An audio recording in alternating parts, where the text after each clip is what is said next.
आज हमारे साथ हैं CA Hardik Jain, who is one of the contestants for the managing committee of Raipur branch. तो हार्दिक जी, सबसे पहले अपने बारे में बताएं और आपका जो आईसीआई रायपुर ब्रांच में पास्ट कॉन्ट्रीब्यूशंस है या कुछ इन्वॉल्वमेंट है उसके बारे में बताएं। मैं भी एक सामान्य चार्टर्ड अकाउंटेंट हूँ। सीए हार्दिक जैन मेरा नाम है। Articleship Joglekar Mehta and company के साथ हुई थी। उसके बाद प्रोफेशन में जुड़ा रहा। स्टूडेंट लाइफ से सी इंस्टीट्यूट के साथ जुड़ा हुआ था।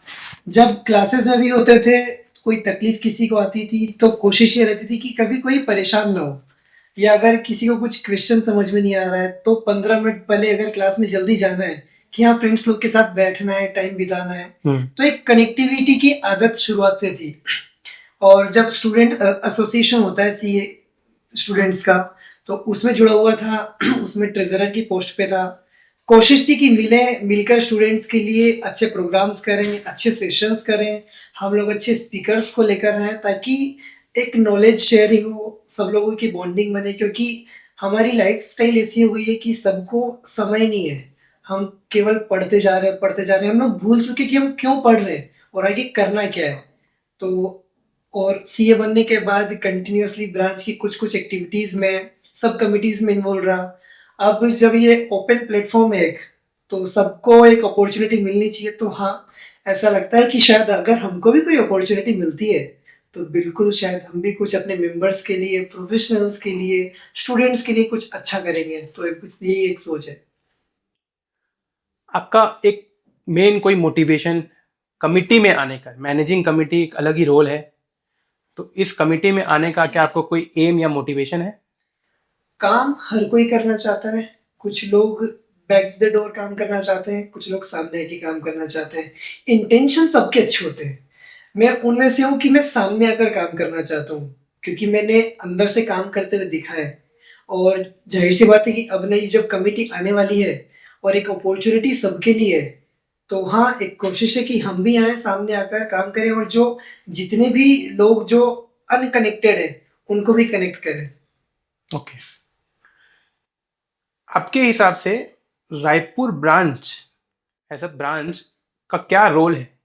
नॉर्मल सीएस, चाहे वो प्रैक्टिसिंग सीएस हो चाहे इंडस्ट्री में सीएस हो, उसके लिए रोल क्या है ब्रांच का? अगर देखा जाए तो रायपुर जो ब्रांच है या कोई भी इंस्टीट्यूट की जो ब्रांच होती है, वो फंक्शन किस चीज को लेकर करती है। उनका मेन फंक्शन का कोर एरिया रहता है कि वो प्रोफेशनल्स को के डेवलपमेंट पे काम करे, वो उनकी एजुकेशन पे काम करे, उनके नॉलेज शेयरिंग पे काम करे और एक प्लेटफॉर्म प्रोवाइड करे, इंटर कनेक्टिविटी प्रोवाइड करे। क्योंकि ब्रांच ऐसा नहीं है कि कोई ऑर्डिनेंस पास कर देगी, लेकिन ब्रांच के थ्रू ही लोगों का डेवलपमेंट होता है। फॉर एग्जाम्पल, अगर कोई अच्छा स्पीक देता है या कोई अच्छा भाषण देता है या कोई अच्छा एक स्पीकर है, लेकिन अगर उसको कोई अपॉर्चुनिटी नहीं मिलेगी तो वो अपने आप को डेवलप कैसे करेगा। हम लोग हमेशा डिपेंडेंट रहेंगे कि कोई जो बड़ा नाम है हम उनको बुलाए। हम चाहते हैं कि रायपुर से, क्योंकि रायपुर में टैलेंट है, हम लोग हर बार हर एग्जाम में एआईआर लेकर आते हैं। तो जो छिपा हुआ टैलेंट है, क्योंकि बहुत कम लोग होते हैं कि खुद से इनिशिएटिव लेंगे कि आप हमको चांस दो, तो हमारी कोशिश है कि अपन लोग सबको चांस दें और जो ग्रोथ रायपुर में है वो सबके साथ शेयर हो। ओके। आपके हिसाब से आप कैसे इंश्योर करेंगे कि मैनेजिंग कमेटी के अंदर एक इफेक्टिव कोलैबोरेशन रहे और एक ट्रांसपेरेंसी के साथ काम हो? अभी तक हमने मैनेजिंग कमेटी देखी, बहुत अच्छा काम उन्होंने किया, कमियां किसी में नहीं होती। कभी कभी समय का कुछ ऊपर नीचे खेल हो जाता है। और अभी भी जो नाम आ रहे हैं, सब नाम अच्छे हैं, सब लोग अच्छे प्रोफेशनल्स हैं। तो जाहिर सी बात है, और रायपुर एक हमारा सौहार्दपूर्ण वातावरण रखता है, तो सबके साथ बॉन्डिंग मेरी भी बहुत अच्छी है। और कोशिश यही है कि अकेला चना भार नहीं फोड़ सकता, टीम एफर्ट्स होते हैं। तो हाँ, अगर ब्रांच के लिए अपने को सिंसियरली काम करना है तो बिल्कुल जो भी साथ इलेक्ट होंगे, चाहे मैं उसमें रहूं या ना रहूं वो अलग चीज हो गई, लेकिन हाँ, रायपुर ब्रांच मतलब रायपुर ब्रांच एक यूनिटी है और यूनिटी के साथ ही आगे काम करेगी। और ट्रांसपेरेंसी के साथ काम होगा कि सब लोग साथ मिलकर आगे बढ़े। आप ऐसे कौन से इनिशिएटिव्स प्रपोज करना चाहेंगे जिससे कि मेंबर्स का एंगेजमेंट ब्रांच के साथ बढ़े? क्योंकि हम जानते हैं कि रायपुर ब्रांच में बहुत सारे मेंबर्स हैं, बट कई बार सारे इन्वॉल्व नहीं हो पाते।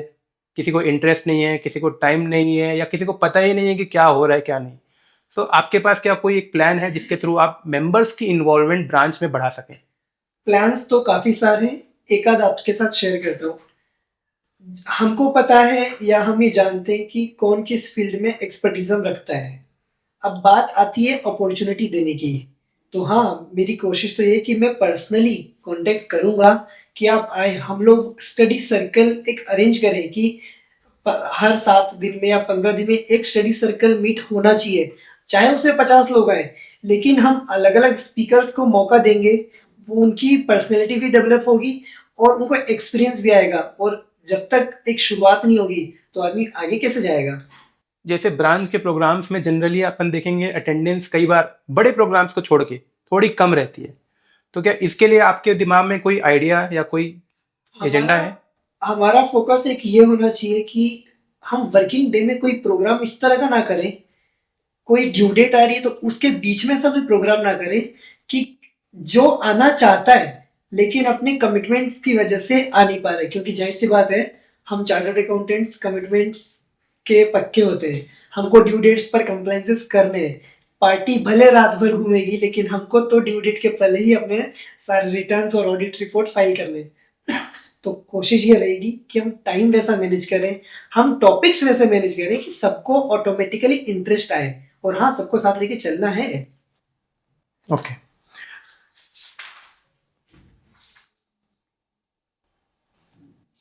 आप ब्रांच के जो प्रोफेशनल डेवलपमेंट प्रोग्राम्स हैं उसको कैसे इम्प्रूव करेंगे? जो सीपीए प्रोग्राम्स होते हैं उसमें आप कोई स्पेसिफिक चेंजेस सोचते हैं आना चाहिए, या कोई नए प्रोग्राम्स आप लाएंगे?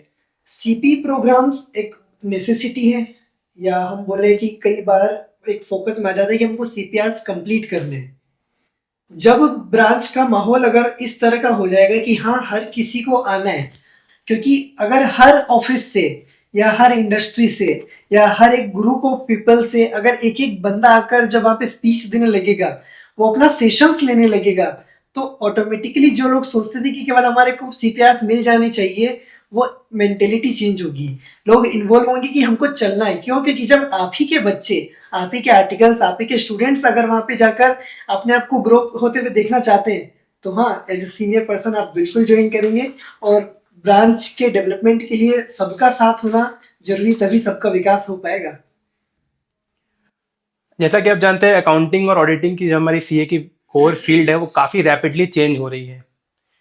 आपके हिसाब से ऐसे क्या इनोवेशंस जो अभी हो रहे हैं या आगे आने वाले हैं, और हमारे रायपुर के मेंबर्स को हम उसके प्रति कैसे केपेबल बना सकते हैं? अभी अगर देखा जाए तो पहले जो मैनुअल सिस्टम चलता था, खाता बही, लेजर, लाल बही में काम होता था, उसके बाद सिस्टम में टैली वगैरह जैसे सॉफ्टवेयर आने लगे। आज की तारीख में स्थिति है कि आप बैंक स्टेटमेंट को डायरेक्ट इंपोर्ट कर लेते हैं। इवन कुछ बैंक्स तो ऐसे हैं कि आपके जो ट्रांजेक्शन्स हो रहे हैं वो आपके बुक्स ऑफ अकाउंट्स को साथ के साथ प्रिपेयर करते जा रहे हैं।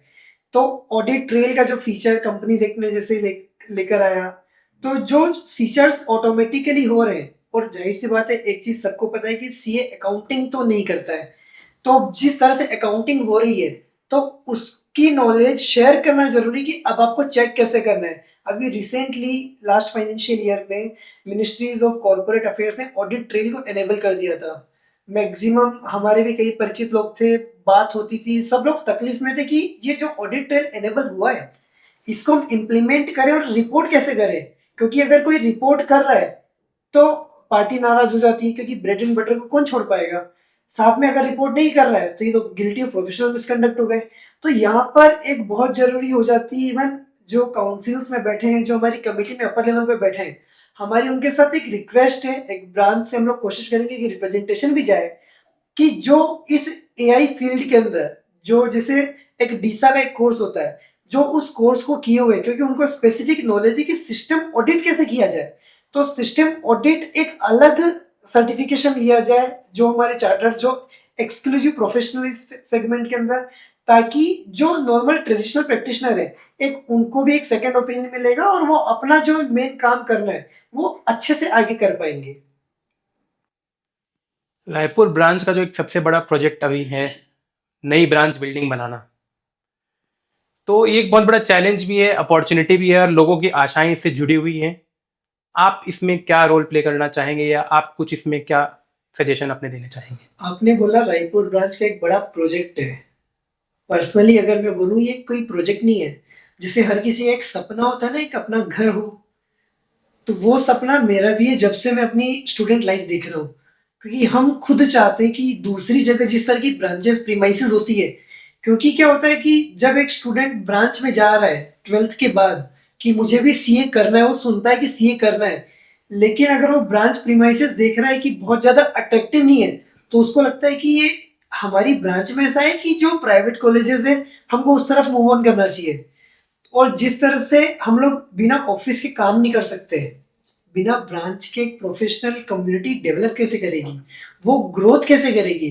अगर ब्रांच होती है हमारे पास तो हमारा खुद का एक रिसर्च एंड डेवलपमेंट सेंटर हो सकता है, हमारे पास लाइब्रेरी हो सकती है जो कि आज हमारे पास नहीं है, हमारे पास प्रॉपर सिस्टम हो सकता है। हम लोग को सेमिनार करने होते हैं, हम लोग दौड़ लगाते हैं रायपुर में, कमिटी मेंबर्स परेशान होते हैं कि कहाँ पर सेमिनार हॉल खाली है, क्योंकि हमको ड्यू डेट्स भी देखनी है और हमको प्रोग्राम्स भी करने हैं, प्रॉपर पार्किंग का अरेंजमेंट भी देखना है। तो कई सारी जो ग्राउंड रियलिटी में जो दिक्कतें आती है, अगर हमारी खुद की ब्रांच होगी, हम वीकली हम डेली बेसिस में प्रोग्राम, क्या आपका रोल रहेगा इस ब्रांच को जल्द से जल्द बनाने में और फिनिश करवाने में, मेंबर्स को उपलब्ध करवाने में? जितनी मेरी कोशिश है रायपुर में जो भी या रायपुर के बाहर भी जिसका जो अप्रोच है, जिससे जो हम साथ ले सकते हैं, जिसकी जहाँ तक पहुँच है, हम हर किसी शख्स को इन्वॉल्व करेंगे कि हमारी ब्रांच की जो प्रीमाइसेस है, हमारा जो भवन है, हमारा जो खुद का आशियाना है, वो तैयार हो और 4 साल के अंदर अंदर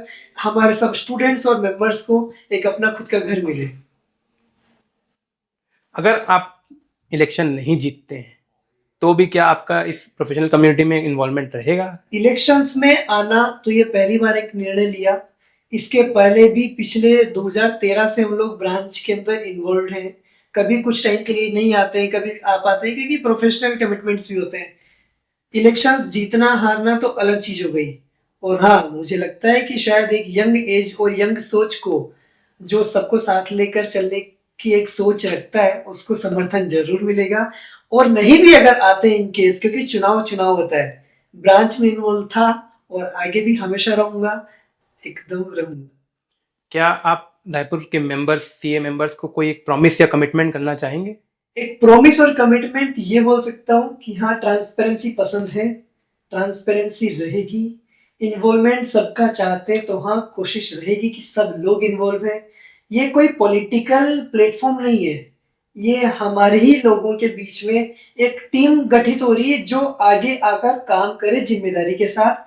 लेकिन काम तभी संभव हो पाएगा जब हम सब लोग साथ में रहेंगे। Okay, thank you for your time. Thank you so much. All the best. Thank you so much.